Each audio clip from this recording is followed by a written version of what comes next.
Tengo unas 6 preguntas. ¿Tan poquitas? Poco. Ahorita voy con la primera. En Génesis capítulo 3 versículo 22 y en Apocalipsis capítulo 2 versículo 7, en estas dos citas bíblicas se habla sobre acerca del árbol de la vida. Y entonces ahora viene la pregunta: ¿es cierto que el árbol de la vida representa el cuerpo de Jesucristo, es decir, el pan que da la vida eterna? Y si es cierto, ¿cómo comprobarlo a través de la Biblia? Fácil, porque es el pan, el árbol de la vida. ¿Por qué el árbol de la vida? Porque era el alimento. El alimento. Recuerda que Dios lo puso en el paraíso y dice: puedes comer de todos los, comer es comida. Puedes comer de todos los árboles, incluso el del árbol de la vida. Pero no puedes comer del árbol de la ciencia del bien y del mal. Comida. El pan de la Eucaristía es comida. Cristo es comida. Yo soy el pan vivo bajado del cielo. Y el Apocalipsis nos manda al Génesis diciendo que hay que comer del pan, del árbol de la vida. Es decir, el alimento. Cuando Jesús dice: yo soy el pan de vida. ¿Cómo era en Génesis? El árbol de la vida. Él es la comida que da vida. Comida. O si quiere comprobárselo con la Biblia, mire,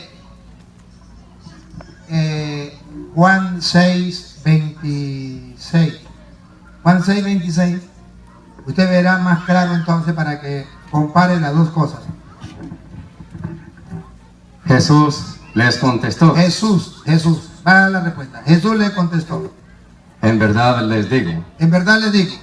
Ustedes me buscan, no porque han visto a través de los signos, sino porque han comido pan hasta saciarse. Escuchen lo que viene y aquí está su respuesta.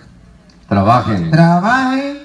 No por el alimento. Alimento. Ya no habla si es el árbol o es pan, o es el alimento. No me importa cómo sea. Sea fruta, sea lo que sea. El alimento. Trabajen por el alimento. No por el alimento de un día, sino por el alimento que permanece y da vida eterna. Vida eterna. El árbol de la vida. El alimento. La otra pregunta. Luis, tiene que acercarle el micrófono suyo para que se oiga, Luis. El suyo. No, Luis. El suyo que tiene en el pecho. El que tiene en el pecho. Yo, como soy ex mormón, pero mi papá sigue siendo mormón, esto es una de las doctrinas que voy a decir a continuación. ¿No será que apague uno?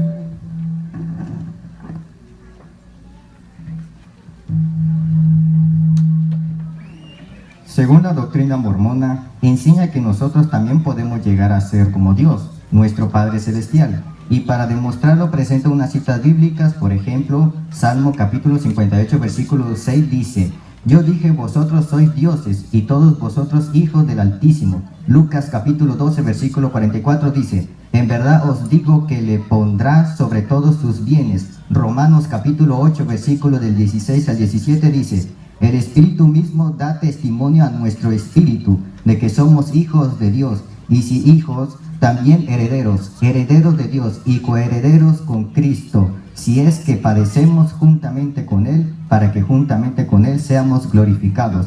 Segunda de Corintios capítulo 3 versículo 18 dice: por tanto, nosotros todos, mirando a cara descubierta como un espejo la gloria del Señor, somos transformados de gloria en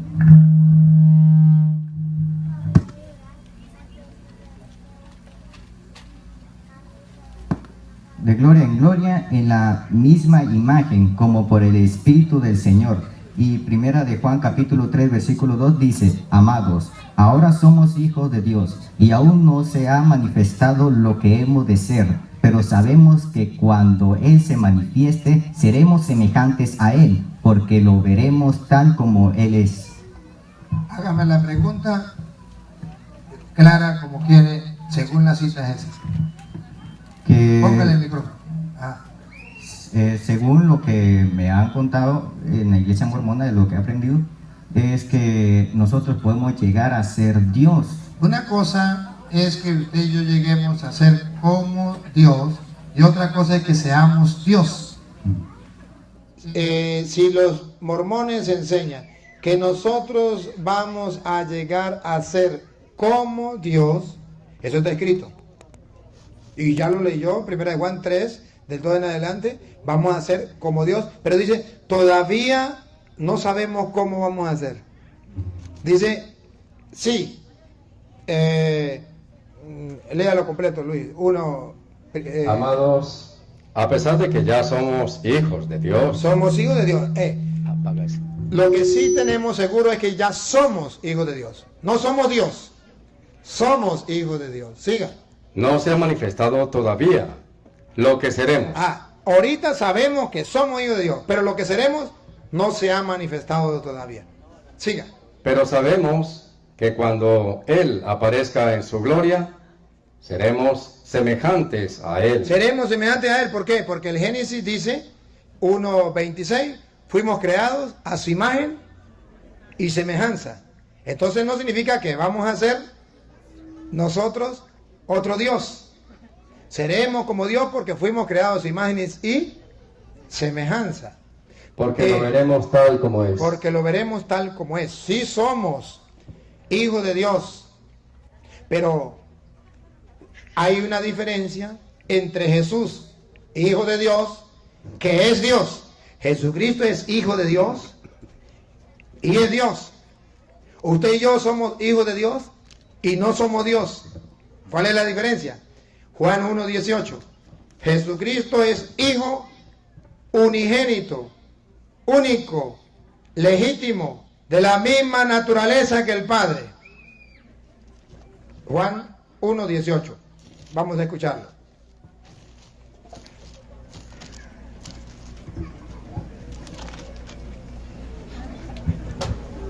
Nadie ha visto a Dios jamás, pero Dios Hijo único, Él que está en el seno del Padre, nos lo dio a conocer. El Hijo único. ¿Y por qué es el Hijo único? Hebreos capítulo 1, versículo 1. Porque Él es de la misma sustancia, de la misma naturaleza. Nosotros ahorita vamos a comparar. Primero miremos cómo es Jesús. ¿Jesús es Dios? Sí. ¿Por qué? Porque es hijo legítimo de Dios. ¿Y qué significa hijo legítimo de Dios? Óigalo. Hebreos 3. 1:1. En diversas ocasiones y bajo diferentes formas, Dios habló a nuestros padres por medio de los profetas, hasta que en estos días, que son los últimos, nos habló a nosotros por medio del Hijo, a quien hizo destinatario de todo, ya que por Él dispuso las edades del mundo. Él es el resplandor de la gloria de Dios. Escúchelo. Él es el resplandor de la gloria de Dios. Y ahí viene. Y la impronta de su ser. Y la impronta de su ser significa la misma sustancia, la misma naturaleza, la impronta de su ser. Siga. Él, cuya palabra poderosa. Entonces, Él es Dios. Ahora, ¿nosotros somos hijos de Dios? Sí. Igual que Jesucristo, no. Él es hijo único, que significa de la misma impronta, de la misma sustancia, de la misma naturaleza. ¿Nosotros somos hijos de Dios? Sí. ¿De qué manera? Efesios 1:5. Somos hijos de Dios, pero distintos. Jesucristo es hijo de Dios, y como es de la misma naturaleza, de la misma impronta, del mismo ser, Él es Dios. ¿Nosotros somos hijos de Dios? Sí, pero diferente a Jesús. Por tanto, no somos dioses. Pongan cuidado. En su amor nos destinó de antemano para ser hijos suyos en Jesucristo y por medio de Él. Así lo quiso y le pareció bien. Hijo suyo por medio de Jesucristo. Por medio de Jesucristo significa que no somos hijos legítimos de Dios, sino al unirnos a Jesucristo pasamos a ser hijos de Dios. Léalo de qué manera lo dice Gálatas 4:4. Gálatas 4:4 lo viene a explicar mejor.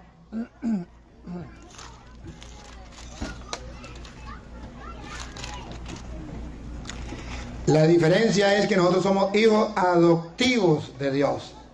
Por medio del bautismo pasamos a ser hijos de Dios.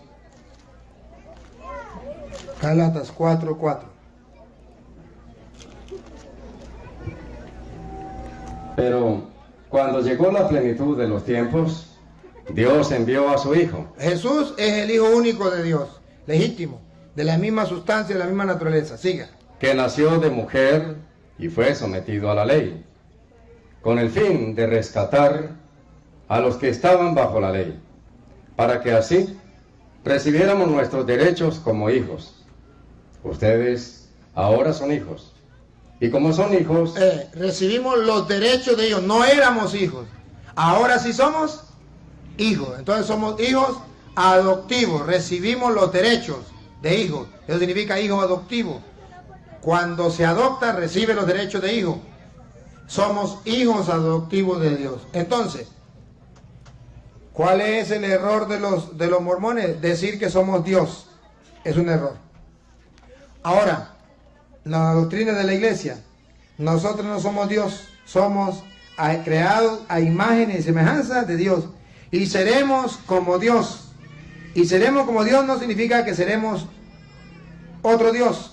Seremos como Dios significa que aquí estamos limitados. Usted aquí nomás puede alcanzar ver lo que ven sus ojos.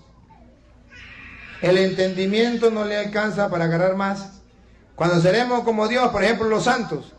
¿Cómo la Virgen María nos puede ver a todos aquí, los que están en Estados Unidos y en Caracas, en Colombia? ¿Cómo? Porque ella ya no está como nosotros. Ahora ella ya es como Dios. Ya tiene muchas cosas de lo que es Dios, porque fue creada a imagen y semejanza de Dios. Alguien hizo también esa pregunta sobre la Virgen María. Si quiere aprovechar y la responde. ¿Cómo así? Que si la Virgen María, que si el único omnipresente es Dios, y por qué a la Virgen se le invoca en todas partes. Ajá. ¿Y por qué se le invoca en todas partes? Bueno, de una vez respondemos aquí para que se dé cuenta. Que no es que la Virgen María sea Dios, sino que San Juan dice que somos hijos de Dios, todavía no se nos ha revelado lo que seremos, pero sabemos que cuando se manifieste seremos semejantes a Él. Entonces, cuando una persona ya muere, ya la parte carnal que lo limita se acaba y queda la parte espiritual, que fue creado a imagen y semejanza de Dios. Ya puede ver más que lo que podía ver aquí. Ya puede pasar a lo no limitado, a lo ilimitado.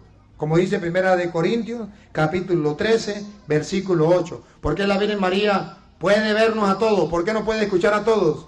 Porque está escrito, Primera de Corintios, capítulo 13, versículo 8. El amor nunca pasará.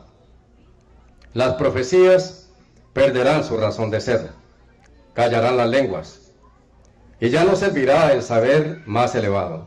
Ya no servirá el saber más elevado. Siga. Porque este saber queda muy imperfecto. ¿Que es muy imperfecto?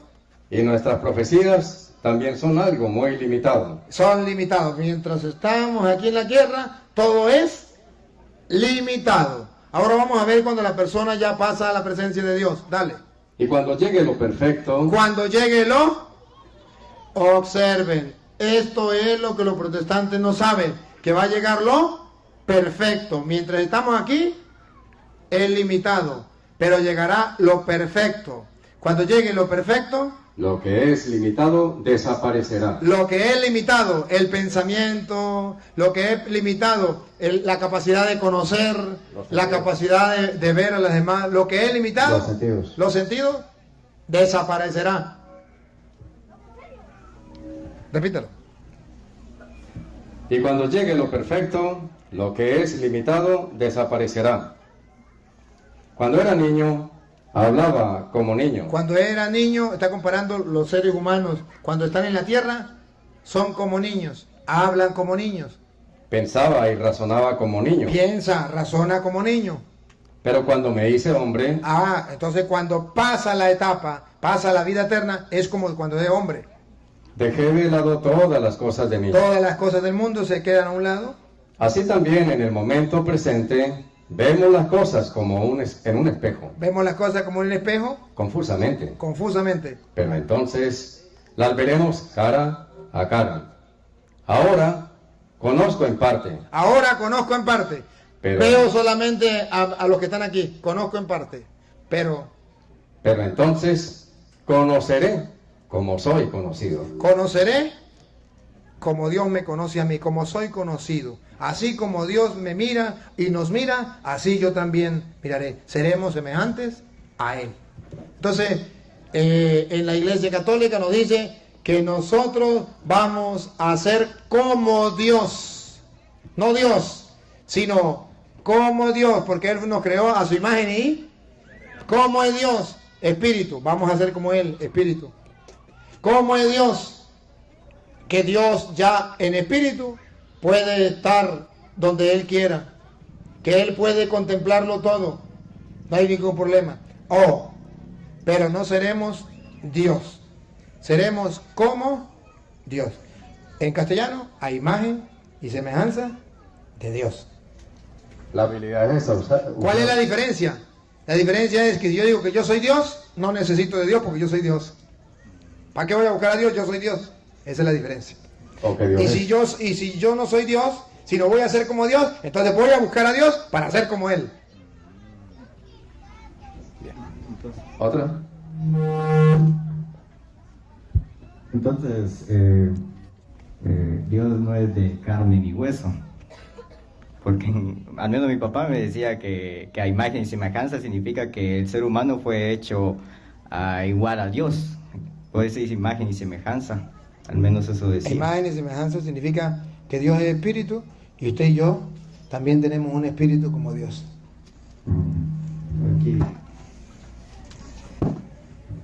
Aquí está la otra pregunta.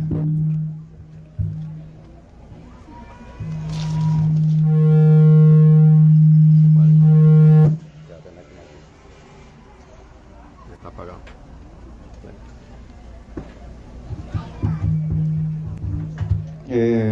Esta pregunta, es un poco, usted ya me aclaró algunas cosas, pero lo voy a decir, pero es un poco fuerte, pero es lo que enseñan los mormones, ¿no? Aquí dice, según la doctrina mormona, enseña que Satanás es también hijo de Dios, como dice en Moisés capítulo 5, versículo 13 del libro de Mormón.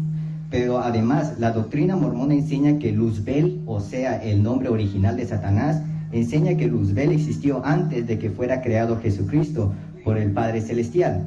Pero como Luzbel se rebeló contra Dios, fue desterrado al infierno con sus ángeles, pero él sigue siendo hijo de Dios. Y como sigue siendo hijo de Dios, entonces Satanás es también hermano de Jesucristo, como dice en Principios, página 17. Pero como nosotros antes éramos ángeles que vivíamos en el cielo, como Luzbel, y venimos al mundo a poseer un cuerpo de carne y huesos en esta tierra, nosotros que somos también hijos de Dios, entonces Jesucristo y Satanás son también nuestros hermanos. Ahí he dicho varias mentiras. Jesucristo no tiene principio ni tiene fin.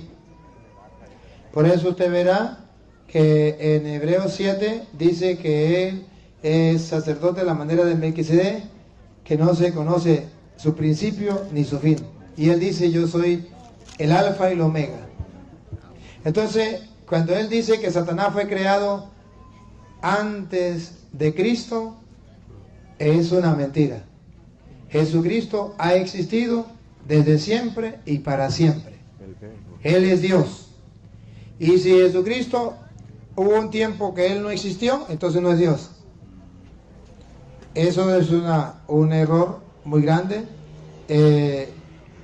Incluso en Juan capítulo 17, versículo 5, dice que Jesucristo ya existía desde antes que viniera a este mundo, desde antes de la creación del mundo, Él ya existía. Antes, Jesucristo es hijo de Dios, engendrado, no creado. Jesucristo no fue creado, fue engendrado, no creado. Por eso en el credo decimos que Jesucristo es hijo de Dios, engendrado, no creado. Juan 17:5.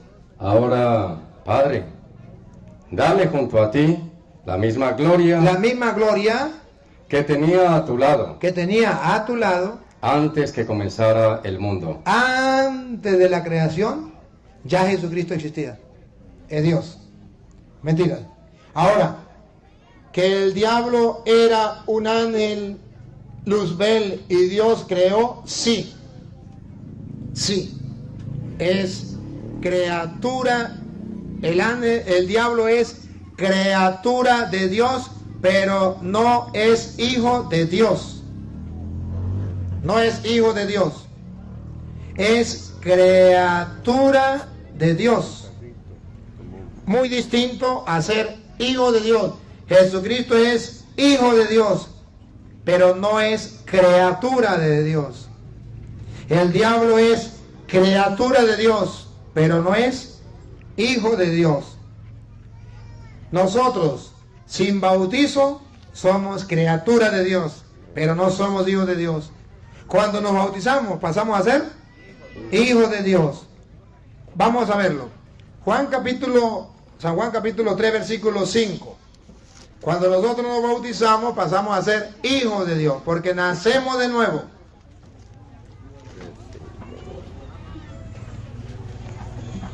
Jesús le contestó: en verdad te digo, el que no renace del agua y del Espíritu no puede entrar en el reino de Dios. Hay que nacer de nuevo. El que no nace del agua y del Espíritu no entra al reino de Dios. Hay que nacer de nuevo. Siga. Lo que nace de carne es carne. Criatura, es criatura, no es hijo de Dios. Ahora, el que nace del Espíritu. Y lo que nace del Espíritu es espíritu. Ajá. Pero me puede decir ¿cómo que se llama? Un mormón. Pero ahí se refiere a los hombres que nacieron de la carne. Los ángeles no nacieron de la carne, son espíritus. Entonces son hijos de Dios. No. La Biblia dice que los ángeles no son hijos de Dios. Son criaturas de Dios, pero no hijos de Dios. Hebreos capítulo 1, versículo 5 en adelante. Satanás era uno de esos ángeles. Criatura de Dios, pero no hijo de Dios. Pon cuidado. En efecto, ¿a qué ángel le dio Dios? ¿A qué ángel? ¿A Satanás? Pregunta. ¿A qué ángel? Satanás era el ángel Luzbel. Vamos a ver si a él. ¿A qué ángel? ¿A qué ángel le dijo Dios jamás: tú eres mi hijo? ¿Al diablo? Mentira, lo engañaron los mormones. A su papá lo engañaron. Y es una doctrina diabólica, satánica. Repítalo de nuevo. ¿A qué ángel le dijo Dios jamás: tú eres mi hijo?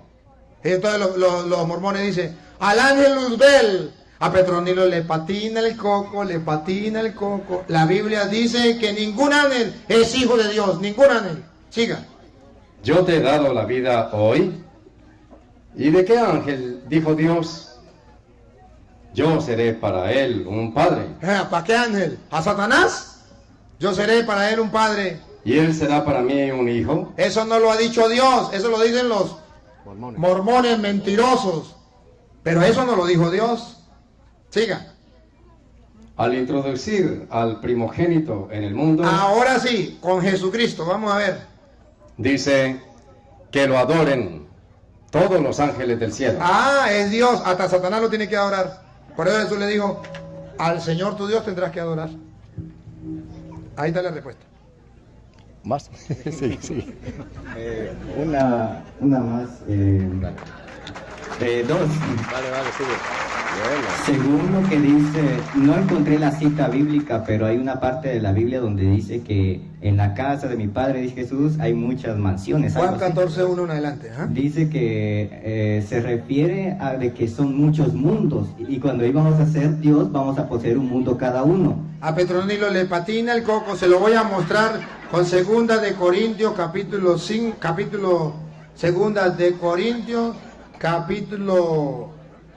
5, versículo 1 en adelante. Escuchen. Vamos a ver si es verdad lo que él dice, lo que le contaron. Y gracias porque usted viene a sacar a flote las dudas que le han sembrado a su papá y le han querido sembrar a usted.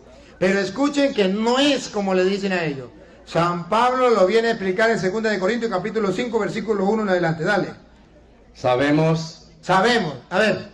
Sabemos significa estamos seguros que vengan los mormones a decir otra cosa. Voy a echarle cuento a otro. Nosotros sabemos que si nuestra casa terrena, o mejor dicho, nuestra tienda de campaña, llega a desmontarse, nos llega la pelona, Dios nos tiene reservado un edificio, no levantado por mano de hombres, una casa para siempre en los cielos. Ese es. Entonces no es como dicen los mormones, es como dice la Biblia. Por eso son unos falsos, son unos mentirosos, son unos protestantes, protestan contra la palabra del Señor. Listo, ¿otra preguntita? Esta pregunta va a algo dirigido a los testigos de Jehová, y aquí trae que la Biblia de los testigos de Jehová. Bueno, está bien. Dice, ¿cómo demostrar? Bueno, mientras tanto, mientras lo prende... Ah, no, que se fue el sonido. Se fue el sonido. Sí. Bueno, mientras lo prenden, hablamos aquí con la gente de que están a través de las redes sociales. A través de las redes sociales, decirle que no solamente vean las enseñanzas, sino que además sean capaces de darle el compartir. Sí, comparta. Darle al dedito así, hacia arriba, que quiere decir sí o no, porque quiere decir no. Usted verá qué hace, pero comparta las enseñanzas. Y pásensela a otras personas, transmítela a otras personas, sea capaz de evangelizar a otras personas. Suscríbense, si usted no está suscrito, suscríbese y dale a la campanita para que le avise cuando lleguen otros mensajes. Recuerden que esto es una manera nueva de evangelizar. Hay que evangelizar a los pueblos, y usted no se puede quedar allí solamente viendo el video para usted. No, señor, usted tiene que ser capaz de compartirlo con los demás. Hermano católico, ¿ya le diste me gusta? Hermano católico, ¿ya lo compartiste con los demás? Hermano católico, ¿ya hiciste portavoz del mensaje del Señor? ¿Instrumento de salvación para otra persona? Si no lo ha hecho, hágalo. No sea perezoso. No tiene que hacer mayor cosa, lo único que tiene que es compartirlo, más nada, darle me gusta, suscribirse. Y Dios está dando los medios para que el Evangelio llegue a toda criatura. Y si usted no hace ese trabajo, ¿qué vamos a hacer entonces? Queridos hermanos, seguimos entonces aquí con las preguntas y respuestas. Vamos a escuchar, a ver. ¿Sí? Parece que no ha llegado todo el sonido. Aquí, vamos a ver. Bueno, aquí viene la siguiente pregunta. ¿Cómo demostrar a través de la Biblia de los testigos de Jehová que Jesucristo es Dios? Porque según ellos Jesucristo es un Dios, pero no Dios. Y presentan así, primera de Juan capítulo 1, versículo 1 dice: en el principio la palabra era, y la palabra estaba con Dios, y la palabra era un Dios. Déjeme que arregle aquí el micrófono y le respondo. Ahí mismo está la respuesta. Sí, esa es la respuesta. Un Dios. No puede haber dos dioses. No puede haber un Dios grande y un Dios chiquito. De hecho, lo ponen como un Dios de minúscula. Ya es una mentira. Esta es la propia respuesta. Esa es la propia respuesta. Porque entonces se están engañando al escribir eso de la forma que lo Sí. Bien, vamos a responderle la pregunta. Los testigos de Jehová dicen que Jesucristo no es Dios, que Jesucristo es un Dios, que tiene poder pero no tiene todo el poder, tiene un poquitico de poder, pero no tiene todo el poder. Bueno, mire, querido hermano, y le voy a hablar con la Biblia de los testigos de Jehová. En primer lugar, Jesucristo no puede ser un Dios, porque si Jesucristo es un Dios y el Padre es otro Dios, entonces ¿cuántos dioses hay? Dos dioses. El uno es grande y el otro es pequeño, y la Biblia dice: tendrás un solo Dios. No hay más Dios sino uno solo. Entonces, si los testigos de Jehová dicen que Jesucristo es un Dios, va en contra de toda la revelación, porque la revelación dice: no hay sino un solo Dios, un solo Dios, más nada. Incluso está escrito, y en la Biblia de los testigos de Jehová, usted verá en Efesios capítulo 4, versículo, vamos a leerlo desde el 4 en adelante, para que vea que existe un solo Dios. Lo dice la Biblia, de la Biblia de los testigos de Jehová. Efesios 4:4. En adelante. de la Biblia de Testigo de Jehová, ustedes van a ver que la misma Biblia dice, existe un solo Dios. Dale. Un cuerpo hay y un espíritu. Así como ustedes fueron llamados en la sola esperanza a la cual fueron llamados, un Señor, una fe, un bautismo. Escuchen lo que viene, por favor. Oigan. Un Dios. Un Dios. No dice uno grande y uno pequeño. Dos dioses, uno grande y uno pequeño. No. En la Biblia del Testigo de Jehová dice, existe un solo Dios. Punto. Ahora, ellos dicen que Juan 1.1, léalo Juan 1.1, y dice que Jesucristo es un Dios pequeño. Vamos a ver. En el principio, la palabra era, y la palabra estaba con Dios. Ajá, sí, sigue. Y la palabra era con letra chiquita, Dios. Era un Dios. Aquí está negando que Jesucristo es Dios. Pero resulta que la misma Biblia de los Testigos de Jehová viene a mostrar que Jesucristo no es un Dios chiquito, que tiene un poquito de poder, que no tiene todo el poder. Y le voy a mostrar que la Biblia dice en Mateo 28:18 que Jesucristo tiene toda autoridad, todo poder, toda potestad en el cielo y en la tierra. De la Biblia de los Testigos de Jehová. Entonces Jesucristo no es un Dios chiquito, es el Dios que tiene todo el poder en el cielo y en la tierra. Vamos a escucharlo. Y Jesús se acercó y les habló diciendo, toda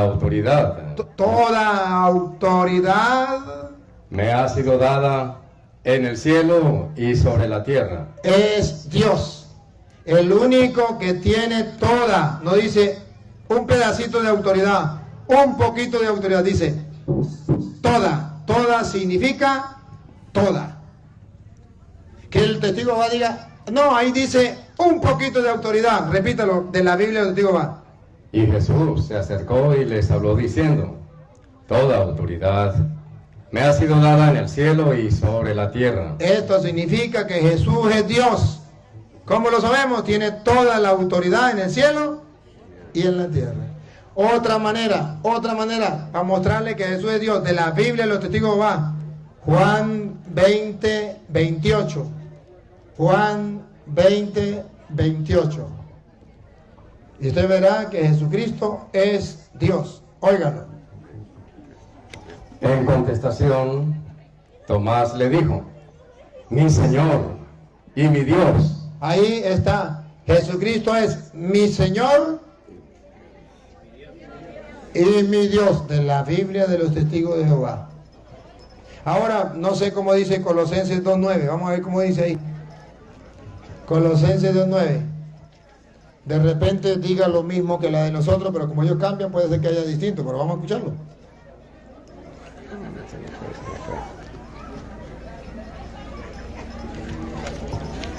Miren cómo los testigos de Jehová van engañando a la gente diciendo que Jesucristo no es Dios. Por eso los testigos de Jehová no son cristianos, no creen que Jesucristo es Dios. Va.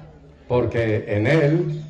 En Cristo, pon cuidado, por favor, para que vean los testigos de Jehová que Jesucristo sí es Dios. Pongan cuidado, dale. Porque en Él mora corporalmente. Corporalmente, para en la oreja. Toda la plenitud de la cualidad divina. Ahí está, es Dios. No dice, porque en Él, en la Biblia de ellos también lo dice. Repítalo, porque en Él. Porque en Él, Cristo, lo dice antes, mora corporalmente. Mora corporalmente. Toda la plenitud. Subraye. Toda la plenitud.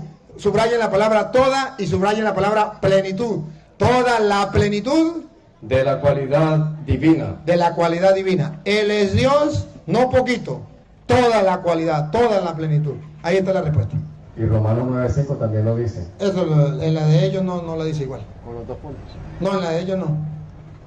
¿Pudiera decir algo? ¿Puedo decir lo último? Claro. Póngale el micrófono, Pedro. Según los mormones, dicen que nosotros venimos a la tierra por un motivo, a poseer un cuerpo. Yo no sé cómo responder a qué venimos a la tierra. En la tierra, ¿a qué vinimos a la tierra? Pues venimos a cumplir la misión que Dios nos ha encomendado. Y la misión general que Dios nos ha dado es a la de ser santos. Sean santos porque yo, el Señor, soy santo. Esa es la misión general que nosotros tenemos. Hemos venido a este mundo a hacer lo que el Señor le agrada para alcanzar la salvación. Dios nos trajo a este mundo por amor, nos dio una misión para darnos una vida mejor, la vida eterna. Para eso es que venimos. Bien. Gracias por su pregunta. Un aplauso pues para este joven que ha preguntado. Gracias por el regalo de que ha preguntó bastante. Y recuerde que no hay preguntas tontas, sino puede ser que hayan tontos que no pregunten. Pero él no fue ningún tonto, él sacó su pregunta. Sí. Bien. Gracias por su pregunta. Un aplauso pues para este joven que ha preguntado. Gracias por el regalo. Que preguntó bastante. Y recuerde que no hay preguntas tontas, sino puede ser que hayan tontos que no pregunten. Pero él no fue ningún tonto, él sacó su pregunta. A ver, pero antes de seguir, ¿todavía no ha llegado ningún pastor? ¿O algún evangélico que quiera hablar? ¿O alguna de las hermanas que están... Ya, Luis, Matico. ¿Alguna de las hermanas que están presentes quiere venir a hacer alguna pregunta? ¿Quiere compartir conmigo? ¿O seguimos? Bueno, seguimos pues, dale. Tal vez algunas de las preguntas que han enviado es de los hermanos separados. Pregunta, ¿por qué se le dice al sacerdote cura o padre? Cuando Jesucristo dijo que Padre solo nuestro Dios y Maestro solo Él.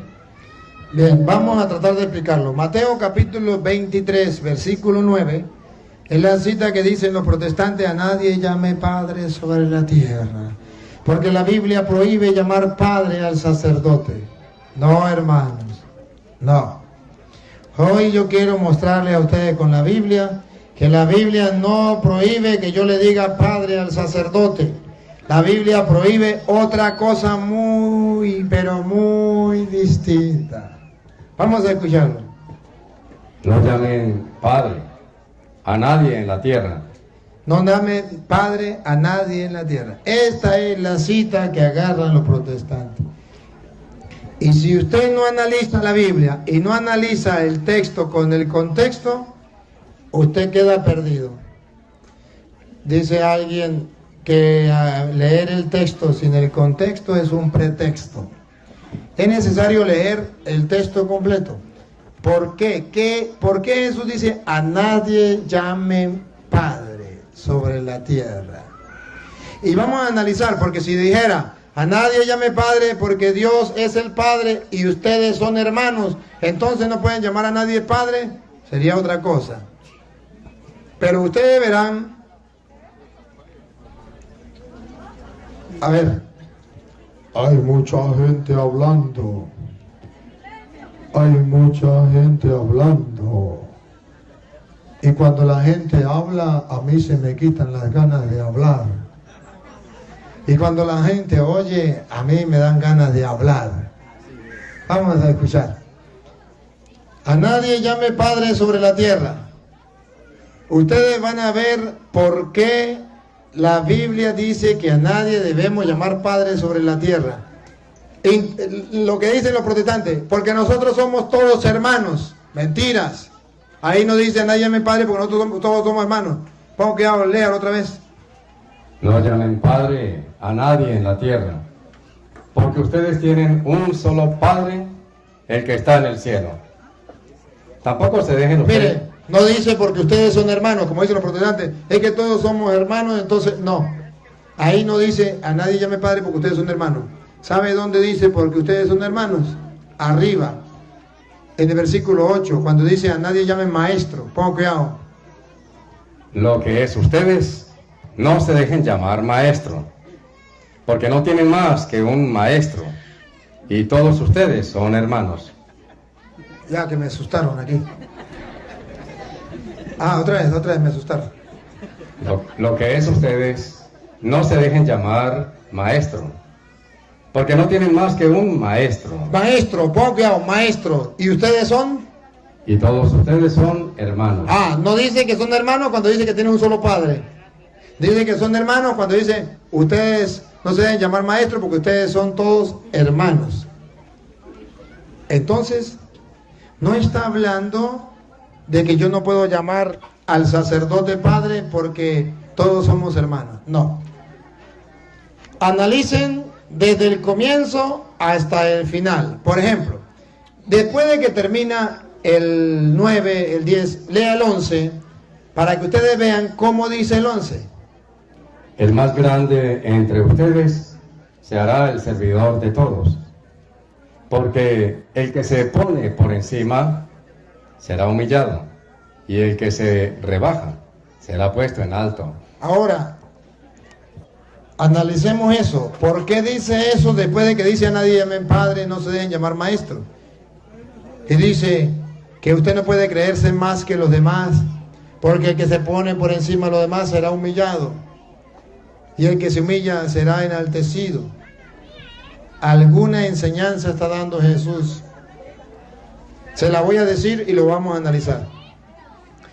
Cuando Jesús prohíbe, dice, no se dejen llamar maestros. ¿Por qué la tiene agarrada contra los maestros? Porque resulta que los maestros se creían más que los discípulos. Y un discípulo no podía caminar siquiera al lado del maestro, tenía que caminar atrás. No podía caminar ni adelante ni al lado, tenía que caminar atrás del maestro. Porque el maestro se creía más que el discípulo. Y Jesús dice, no se dejen llamar maestro. ¿Qué significa? No se crea más que los demás. Por eso a lo último dice, el que se enaltece será humillado. ¿Y por qué dice, a nadie llame padre? Porque en aquel tiempo, según dice Gálatas capítulo 4, versículo 1 en adelante, según dice Gálatas 4, 1 en adelante, que los padres esclavizaban a sus hijos y sus hijos eran esclavos. Y Jesús dice, a nadie llame padre, significa no podemos esclavizarnos de nadie. No se deben llamar maestro, significa ustedes no esclavicen a nadie. Los maestros esclavizaban a los hijos, a los discípulos, se creían más. Por eso dice, ustedes no se hagan llamar maestros, que significa no esclavicen a nadie. A nadie llame padre, porque los padres esclavizaban a sus hijos. A nadie llame padre significa usted no se crea menos que los demás. No se deben llamar maestro, usted no se crea más que los demás. Ni se crea más, ni se crea menos. Porque los padres, escuche, esclavizaban a sus hijos. Ponga cuidado. Ahora yo digo, mientras el hijo del dueño de casa es aún niño. Mientras el hijo es aún niño, ponga cuidado. No tiene ninguna ventaja sobre los esclavos. Es como un esclavo. El padre trataba al hijo cuando estaba pequeño como un esclavo. Y por eso Jesús dice, a nadie llame padre. Usted no se crea menos que los demás. No se crea como es, autoestima bajo. No. Pero tampoco se crea más que los demás. No se haga llamar maestro. Entonces, si usted lee todo el contexto, incluso lo lee desde el 23:1, usted verá que dice, en la cátedra de Moisés se han sentado los escribas y los fariseos. Van a escucharlo. Los maestros de la ley y los fariseos han ocupado el puesto que dejó Moisés. Hagan y cumplan todo lo que ellos dicen, pero no los imiten. Ahí está el mandato, no los imiten. ¿Por qué? Porque ellos enseñan y no practican. Como el maestro. Siga. Preparan pesadas cargas muy difíciles de llevar. Como el papá. Y las echan sobre las espaldas de la gente. Como lo hacían con los niños.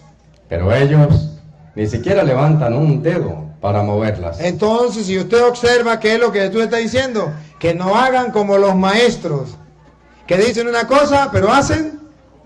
Que no hagan como los padres que le esclavizaban a los hijos. Entonces, si usted analiza eso, va a darse cuenta por qué la conclusión desde el 10 en adelante. Tampoco se dejen ustedes llamar guía, porque ustedes no tienen más guía que Cristo, el más grande entre ustedes. Escuche, ¿cuál era el problema? Que unos se creían más grandes. Así eran los maestros y así eran los padres. No se dejen llamar maestro, a nadie llamen padre. Otra vez. El más grande entre ustedes se hará el servidor de todos, porque el que se pone por encima será humillado, y el que se rebaja será puesto en alto. Entonces la Biblia lo que está diciendo es que no nos podemos creer más que los demás, pero los protestantes no saben. Entonces ellos piensan, dicen, es que la Biblia prohíbe que yo le diga padre a una persona en la tierra. Entonces le pregunto a los protestantes, ¿y usted le llama padre a su papá? Ah, sí, pero es mi papá, pero la Biblia dice a nadie, y si es a nadie, tampoco a su papá. Ah, pero ¿a dónde dice la Biblia que podemos llamar padre al sacerdote? Hechos de los Apóstoles, capítulo 7, versículo 1 en adelante. San Esteban a los sacerdotes los llama padres. A la gente, a los laicos los llama hermanos y a los sacerdotes padres. Escuche, 7:1 Hechos. Entonces el sumo sacerdote le preguntó, ¿es verdad lo que dicen? El sumo sacerdote le preguntó. Esteban respondió, hermanos y padres. ¿Al sacerdote cómo lo llama? Padre. Al pueblo lo llama hermano. Pero es que no puede ser padre espiritual. Claro que sí. Romanos capítulo 4, versículo 1 en adelante, va a hablar de que Abraham es nuestro padre. Y si la Biblia dice a nadie llame padre, ¿por qué Abraham lo llaman padre espiritual? Vamos a ver. Hablemos pues de Abraham, nuestro padre según la carne. ¿Qué fue lo novedoso en él? Abraham, nuestro padre. Versículo 12, lea el versículo 12 en adelante. Se me perdió el 12. Y también es el padre del pueblo judío, con tal que no se contenten con la circuncisión, sino que sigan además las huellas de nuestro padre Abraham. Nuestro padre Abraham, ¿por qué la Biblia dice a nadie llamen padre? Y aquí la Biblia dice nuestro padre Abraham. Termino con una, primera de Corintios 4, 14 en adelante. Pablo viene a decir que él es un padre espiritual. No les escribo esto para avergonzarlos, sino para amonestarlos, como a hijos muy queridos. Primero dice que los corintios son sus hijos muy queridos. Ahora va a decir que él es padre. Ponga cuidado. Pues aunque tuvieran 10,000 instructores de vida cristiana, no pueden tener muchos padres. No pueden tener muchos padres. Vamos a ver quién es el padre de los corintios. Y he sido yo. He sido yo. Quien les transmitió la vida en Cristo Jesús. Por eso se llama padre espiritual. El sacerdote es padre porque les ha transmitido la vida en Cristo Jesús. Solamente que los protestantes engañan a la gente. Otra preguntita, pues. Buenas tardes, padre. Pues yo solo nada más traía una exhortación para que usted hablara un poquito acerca de por qué los hermanos separados son tan perseguidos por el demonio para atacar a María. Usted tiene un tema donde es bastante extenso, pero con dar unas breves citas acerca de lo que es el tema de María y los demonios. Sí, se lo voy a explicar sencillo. Pregunto, ¿ustedes tienen algo que agradecerle a María o no tienen nada que agradecerle? Segunda pregunta, ¿María les ha dado a ustedes algún regalo? ¿Cómo se llama ese regalo? Jesucristo nuestro Salvador. Pregunto, ¿el diablo está de acuerdo que María nos haya dado ese regalo? No, entonces el diablo está bravo con María y hay razón, tiene razón. Él está bravo con María, pero tiene razón. ¿Por qué el diablo está bravo con María? Porque ella nos ha dado el Salvador. María es la primera cristiana. ¿Sabe qué es un cristiano? Primero, el que cree en Cristo. Segundo, el que lleva a Cristo a todas las demás personas. María creyó en Cristo y María dio a luz a Cristo. Lo dio para todas las naciones. Fue la primera cristiana, la que creyó en Cristo y la que lo llevó al mundo entero. Ahora el diablo se pone bravo con María. ¿Por qué se pone bravo? Por un motivo muy especial. Porque ella fue la culpable. Ella fue cómplice de que la salvación llegara al mundo. Y por culpa de María, Cristo se hizo hombre y habitó entre nosotros. Por culpa de María, Jesucristo vino a salvar al mundo. Y por eso cuando Adán y Eva pecaron en Génesis 3:15, Dios le dice a la serpiente, al diablo, le dice, pondré enemistad entre ti y la mujer. Vamos a escucharlo. Génesis 3:15.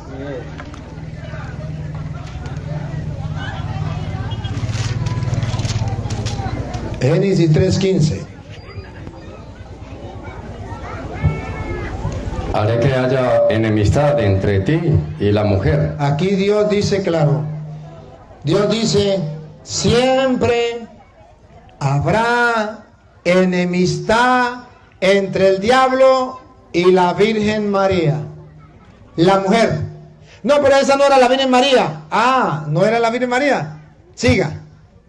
Entre tu descendencia y la suya. Ah, sí es la Virgen María porque dice entre su descendencia y la suya. ¿Cuál es la descendencia? Ponga cuidado, siga. Ella te pisará la cabeza. ¿Quién fue el que le pisó la cabeza al diablo? Cristo Jesús. Y era descendiente, ¿hijo de quién? De María. Entonces, ¿cuál es la mujer? María. Pondré una enemistad entre ti y la mujer, entre su descendencia y la suya. Y el Apocalipsis viene a decir que hubo esa pelea. En Apocalipsis capítulo 12, versículo 1 dice, apareció la mujer. Vamos a ver la mujer. La del Génesis. Estaba profetizado. Habrá una pelea, una batalla entre el diablo y la mujer. Apocalipsis dice, apareció una mujer. Apareció en el cielo una señal grandiosa, una mujer. Ahí está la mujer. Vamos a ver cuál mujer era. ¿La mamá de quién? Versículo 5. Y la mujer dio a luz un hijo varón, que ha de gobernar a todas las naciones con vara de hierro. Pero su hijo fue arrebatado y llevado ante Dios y su trono, mientras la mujer huyó al desierto, donde tiene un lugar que Dios le ha preparado. Ahí está entonces, ¿quién es la mujer? La mamá del niño que ha de gobernar a todas las naciones, de Jesús. Versículo 7. Entonces se desató una batalla. Ahí está, pondré enemistad, habrá una batalla, habrá una pelea entre ti y la mujer. Dice Apocalipsis, se desató la batalla. ¿Entre quién? Vamos a ver. Una batalla en el cielo. Miguel y sus ángeles combatieron contra el dragón. Contra el dragón, todavía no sabemos quién es el dragón, siga. Lucharon el dragón y sus ángeles, pero no pudieron vencer.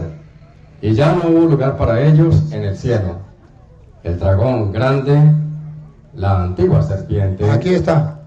El dragón grande, repítelo. El dragón grande, la antigua serpiente. La antigua serpiente significa la culebra del paraíso, la que hizo pecar a Adán y a Eva, la que Dios le dijo, habrá una batalla entre ti y la mujer, entre los suyos, su descendencia y los suyos.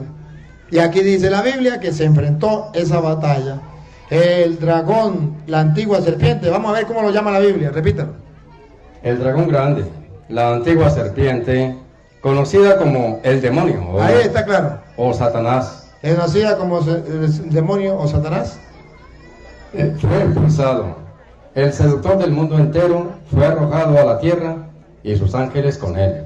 Y sus ángeles El diablo no se vino solo a la tierra, se trajo los evangélicos, sus ángeles. Siga. Oí entonces una fuerte voz en el cielo que decía: por fin ha llegado la salvación, el poder y el reinado de nuestro Dios. María es culpable de eso, por eso el diablo le tiene rabia, porque por fin ha llegado la salvación. María es culpable. Siga. Y la soberanía de su ungido, pues echaron al acusador de nuestros hermanos, el que los acusaba día y noche ante nuestro Dios. Ellos lo vencieron con la sangre del Cordero, con su palabra y con su testimonio, pues hablaron sin tener miedo a la muerte. Por eso, alégrense cielos y los que habitan en ellos. Escuchen lo que viene, por favor, advertencia. Oigan. Pero ay de la tierra y del mar. Ay de la tierra, ay, cuidado los católicos, ay de la tierra. Porque el diablo ha bajado donde ustedes. Porque el diablo ha bajado donde ustedes. Y grande es su furor. Y grande es su rabia. Pero no bajó solo, bajó con sus ángeles. Y grande es su rabia. Al saber que le queda poco tiempo. ¿Por qué el diablo está furioso? Porque sabe que le queda. Por eso los evangélicos andan desesperados conquistando a los católicos. Porque les queda poco tiempo a Satanás. Siga. Cuando el dragón vio que había sido arrojado a la tierra. Cuando el dragón vio que había sido arrojado a la tierra. Aquí está porque le tiene rabia al diablo a María. Se puso a perseguir a la mujer. Ahí está, repítalo. Se puso a perseguir a la mujer. Por tercera vez. Se puso a perseguir a la mujer. El diablo siempre va a perseguir a la mujer que dio a luz, a ese hijo que va a salvar al mundo. Y el diablo no quiere la salvación, le tiene rabia porque ella es culpable. Se fue a perseguir a la mujer. Y cuando ya no pudo hacer nada contra la mujer, versículo 17.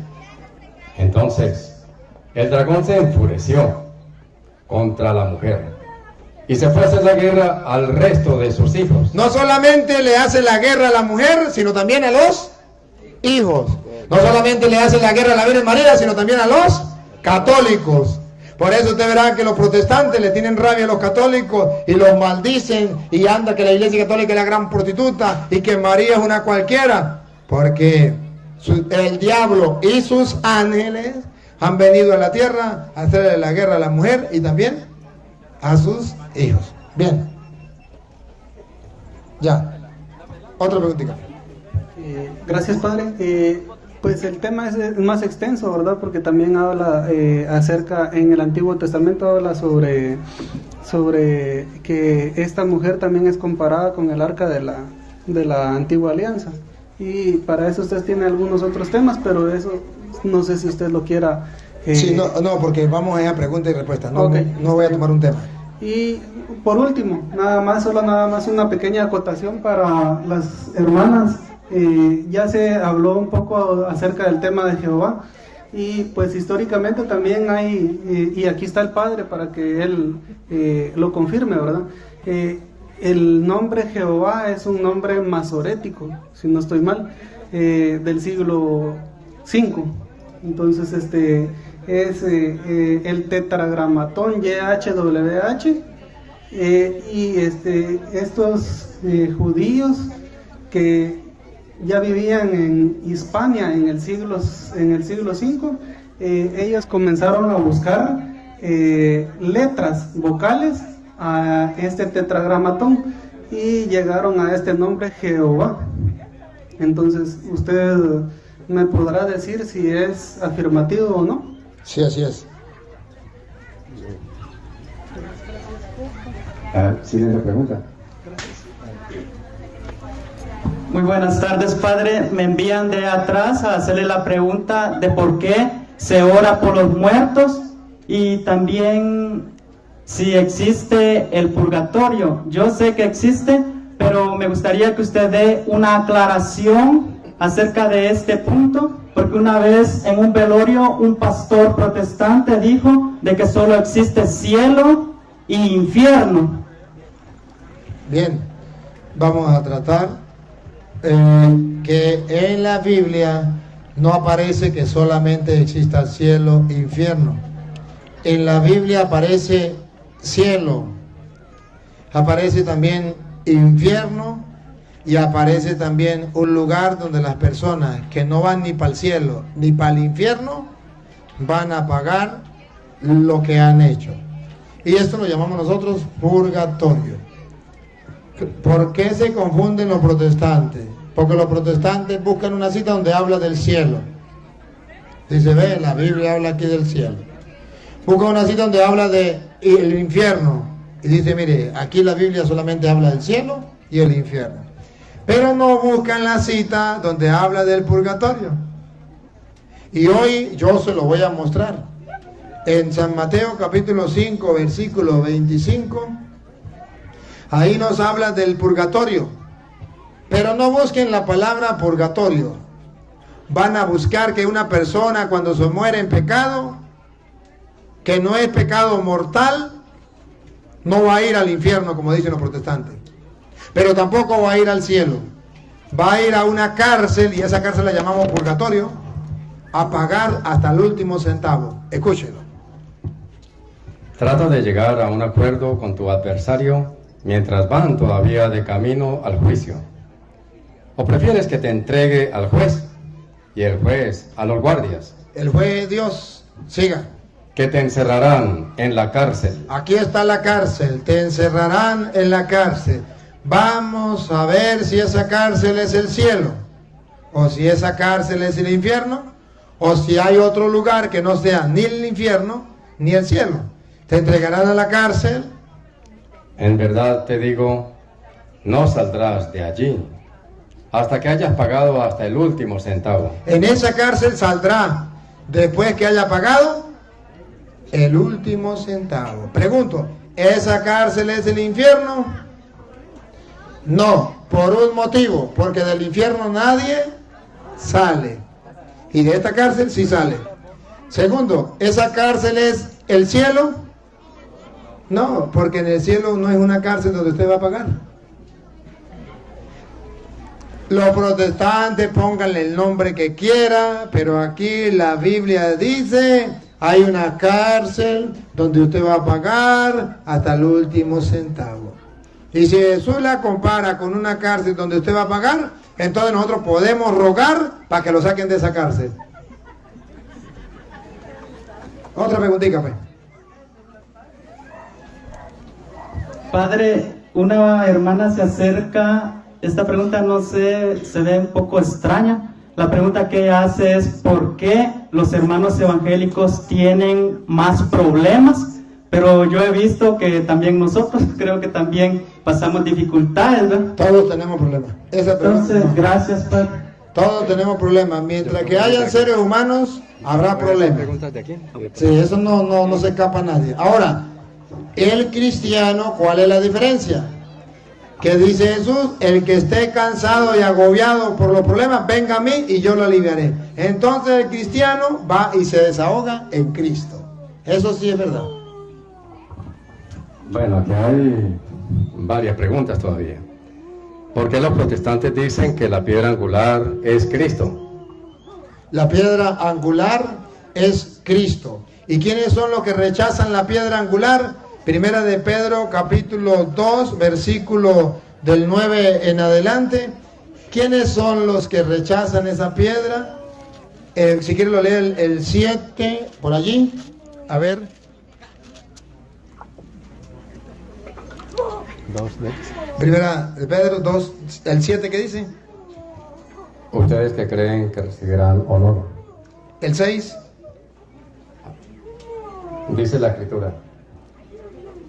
Escritura, yo voy a colocar en Sión una piedra angular. Ahí, yo voy a colocar una piedra angular. Escogida. La piedra angular es Cristo. Siga. Escogida y preciosa. Quien se afirme en ella no quedará defraudado.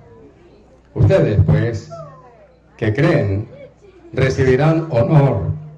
En cambio, para aquellos que no creen, para los que no creen, Él es la piedra rechazada. Él es la piedra rechazada Por los constructores. Por los constructores. Paren la oreja. ¿Quiénes son los que rechazan la piedra? Dale. Que se ha convertido en la piedra angular. Piedra en la que la gente tropieza. A la piedra que la gente tropieza. Y roca que hace caer. Ajá, y ahí viene. Cuando se niegan a creer en la palabra. Ahí está. Cuando se rechaza la piedra angular, repítalo. Cuando se niegan a creer en la palabra. Los protestantes tropiezan con la piedra angular cuando se niegan a creer lo que Jesús dijo. Esto es mi cuerpo que será entregado por ustedes. Tropiezan con la piedra. Cuando Jesús dijo, a quienes los perdonen los pecados le quedarán perdonados y a quienes no se los perdonen le quedarán sin, tropiezan con la piedra. Y entonces esa piedra angular, ellos los constructores la han desechado al no creer en la palabra. Están tropezando con aquello en lo que debían afirmarse. Están tropezando con la palabra de Dios donde deberían afirmarse. Y por eso ustedes verán que yo los hago tropezar aquí de frente. Les pongo la palabra de Dios para que se den cuenta cómo se tropiezan con la palabra. Entonces dicen los pastores, es que usted lo que hace es confundir a la gente. ¿Confundir a la gente? No. Les pongo la palabra de Dios para que tropiecen. Porque la piedra angular es Cristo. Y tropiezan los protestantes cuando no quieren cumplir la palabra del Señor. Y yo lo único que hago es ponerle la piedra para que tropiecen. Es anónimo, dicen que no lo quieren firmar.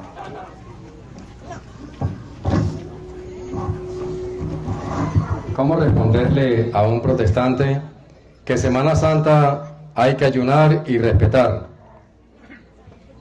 Bueno, ¿cómo decirle? Porque Jesucristo en Semana Santa sufrió, padeció. Y nosotros queremos hacer un sacrificio, un esfuerzo. ¿No dice que tenemos que imitar a Cristo? Bueno, pues vamos a imitar a Cristo en el sufrimiento. Vamos a hacer un sufrimiento. ¿Se acuerda que en la pasión decía Cristo, Padre, que no se haga mi voluntad sino la tuya? Padre, si quieres aparta de mí este cáliz, pero que no se haga mi voluntad sino la tuya. Él estaba haciendo un sacrificio. Y nosotros queremos imitar a Cristo.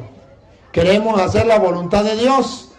Entonces hacemos un sacrificio. Y Jesucristo también ayunó. Si usted lee en Mateo capítulo 4, versículo 1 en adelante, ayunó 40 días y 40 noches. Si Él lo ayunó, nosotros podemos hacer el ayuno. Y el ayuno es bueno porque Cristo lo ayunó. Hacemos el esfuerzo de un sacrificio. ¿Para qué? Para fortalecer nuestro espíritu. ¿Para qué? Para imitar a Cristo. Punto. Que ellos no lo quieren hacer, porque no lo hagan. ¿Cuál es el problema? Pero nosotros sí lo queremos hacer. Otra preguntita, pues. ¿Cuánto tiempo me queda? Poco ahorita, padre. Bueno, dale la última, pues. ¿Por qué celebrar Navidad? Puesto que dicen que esa no es la fecha correcta. ¿Por qué celebramos Navidad? Es verdad, nadie sabe cuál es la fecha correcta. Pero ¿por qué nosotros la celebramos Navidad el 25 de diciembre? Porque resulta que el 25 de diciembre es el día más largo del año. Y es el día donde se celebraba el día del Dios más grande. ¿Se acuerda? Que antes de que el pueblo de Israel existiera, ya existían los paganos. Y los paganos tenían días de la semana y le pusieron nombre a los días de la semana. Y a cada día de la semana le pusieron un nombre. El primer día era del Dios más grande, el sol. Por eso en inglés, ¿cómo es? Aquí tenemos un profesor de inglés. ¿Digo cómo es en inglés? Sunday. Sunday, esa. Ajá, en inglés, está bien. Día del Dios Sol. Pero el otro Dios más grande era la luna. Por eso el día lunes. Día de la diosa luna. Marte, el otro dios era el planeta Marte. Miércoles al dios Mercurio. Jueves al dios Júpiter. Viernes a la diosa Venus. Sábado al dios Saturno. A cada dios le tenían un día. Los cristianos llegan y se encuentran y dicen, ajá, y para el Dios de nosotros no hay ningún día. Pero hay un día para el Dios más grande. el Dios más grande es Cristo, el Señor. Él es el Dios más grande. Y los paganos celebraban el día del Dios más grande, que era el sol, el 25 de diciembre. Entonces dicen los cristianos, ¿cómo hacemos para que los paganos crean en el Dios más grande? Hicieron lo mismo que Pablo en Atenas. Encontraron un letrero donde decía al Dios desconocido. Dijo Pablo, ese es el Dios que yo le vengo a predicar. Así hicieron los cristianos. Encontraron que los paganos tenían al Dios más grande el 25 de diciembre. Dice los cristianos, pues el Dios más grande es Cristo. No, el Dios más grande es el sol. Y dicen los cristianos, fácil, pues Cristo es el sol que nos ha nacido de lo alto. Él es la luz del mundo. Lucas 1:78. Cristo es la aurora naciente. Cristo es el sol que nos nace de lo alto. Vamos a escucharlo.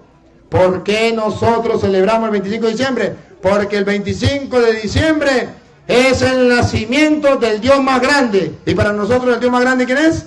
Cristo. Entonces lo celebramos el 25 de diciembre. Escuche, ¿por qué Cristo es el sol naciente? Obra de la misericordia de nuestro Dios, cuando venga de lo alto para visitarnos, cual sol naciente. Cual sol naciente. Y Apocalipsis capítulo 21, versículo, a ver si es el 23, donde dice que la nueva Jerusalén no va a necesitar de luz del sol, porque lo alumbrará Cristo, luz. A ver, vamos a ver. La ciudad no necesita luz del sol. No necesita luz del sol. Ni de la luna. Ni de la luna. Porque la gloria de Dios la ilumina y su lámpara es el Cordero. Es el Cordero. Entonces para nosotros el sol que nos nace de lo alto es Cristo. Y se celebraba el día del sol que nace de lo alto, el Dios más grande, el 25. Para nosotros es Cristo. Porque Él es el nuevo sol en la nueva Jerusalén. Ya no habrá luna, ya no habrá sol. El Cordero es el sol que nos ha nacido de lo alto. Por eso celebramos Navidad el 25 de diciembre. Bueno, aquí hay como unas 7 o 8 preguntas más. Las leo y usted hace una recomendación. Pues yo no sé, los coordinadores que me digan. Los que están coordinando que me digan. Que tenemos que ir a Guadalajara. ¿Terminamos? Porque es que tenemos otra comunidad que también nos está esperando. Él está esperando por una pregunta. Dele la de él y terminamos. Buenas tardes, Padre Luis. Buenas tardes. Tengo una pregunta. En 2 de Timoteo 3:16, el apóstol San Pablo dice que toda escritura es inspirada por Dios, hablando del Antiguo Testamento. Yo pienso que toda es inspirada por Dios, es palabra de Dios, y si es palabra de Dios, es cierto, o sea, es verdad. Entonces ahora yo me pregunto cómo se explica en Eclesiástico 3:18-21, si lo podemos leer. Déjalo.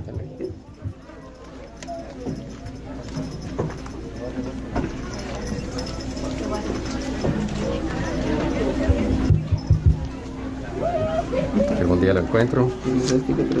Les recuerdo a los que nos siguen a través de las redes sociales, dale me gusta o dale no me gusta, pero haga algo y compártalo con los demás hermanos. Hay que evangelizar por los nuevos medios y el internet es un nuevo medio.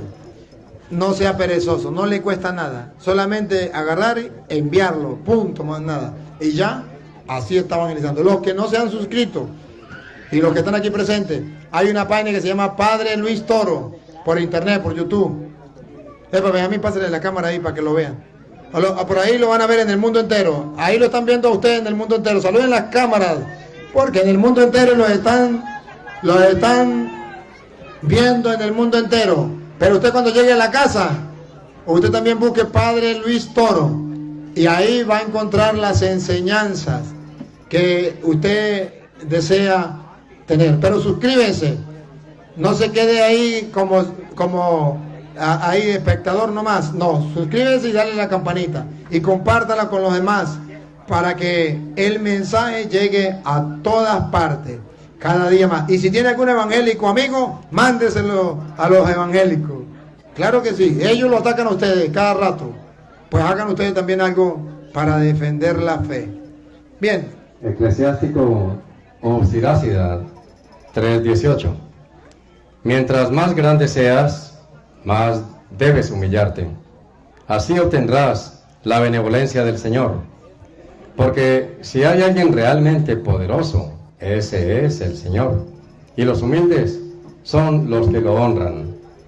No aspires a algo superior a tus fuerzas, ni te lances a investigar lo que sobrepasa tus capacidades. Haga la pregunta. Eclesiástico 3:18 yo creo que dice diferente así es. Es Eclesiastés entonces. Es Eclesiástico, será Eclesiastés. La pregunta es donde dice que el hombre y la bestia tienen la misma suerte. O sea, los dos han salido del polvo y vuelven al polvo. Listo, eso no está en contra de la Biblia. Dígame, ¿es verdad o mentira? ¿Usted va a volver al polvo o no? Pero también habla del espíritu, o sea que no, como que no tuviera uno espíritu. Así lo entiendo. No entienda mal. A ver, léalo. Voy a leer. A ver. Eclesiastés. Es que no es eclesiástico. Eclesiastés 3:18. Me dije a mí mismo, pensando en lo que es el hombre, Dios los pone a prueba, les demuestra que no son más que animales, pues hombre y bestia tienen la misma suerte. Ahí está. Diga. La muerte es tanto para uno como para el otro. El aliento es el mismo y el hombre no tiene nada más que el animal. Esa es otra cosa que no tiene sentido, que todo vaya al mismo lugar. Todo viene del polvo y todo vuelve al polvo. Ahí no hay ninguna contradicción. Ahí está diciendo que el hombre va a morir igual que la bestia. Así como muere el burro, muere el hombre. Y como se lo va a tragar los gusanos al burro, se lo va a tragar el hombre. Está hablando carnalmente. Ahora, si usted quiere ver espiritualmente, ahí mismo, Eclesiastés 12:7, ahí mismo. Entonces, cuando habla ya del espíritu, ahora sí la cosa cambia. Escuche. Eclesiastés 12:7. El polvo vuelve a la tierra. Eso que te estaba diciendo, que el burro y la bestia, el polvo vuelve a la tierra. De donde vino. Y el espíritu sube a Dios. Ahora sí estamos hablando del espíritu. Antes estábamos hablando de la pura carne. Carnalmente somos igual que la bestia, pero espiritualmente el espíritu vuelve a Dios. Vamos a terminar porque si no terminamos no comemos. Y la otra gente me está esperando. Sí, al menos leo las preguntas. No, Luis, no, ya. Aquí ya me dieron la orden que terminara. Las preguntas las hacemos allá en la otra comunidad. Bien. Vamos a darle gracias a Dios. Padre omnipotente, te damos gracias porque tu palabra es lámpara para nuestros pasos, luz en nuestro sendero. Gracias por estos hermanos que han hecho el esfuerzo de venir. Gracias por este sol, por este calor sabroso que nos regala. Bendito sea, Señor, porque los hermanos separados a través de las redes sociales están escuchando también tu palabra. Gracias, porque tú nos llamas al conocimiento de la verdad. Gracias, porque tú quieres que seamos uno solo, un solo cuerpo, una sola iglesia. Soberano y eterno Dios, recibe nuestra humilde alabanza, adoración y gloria.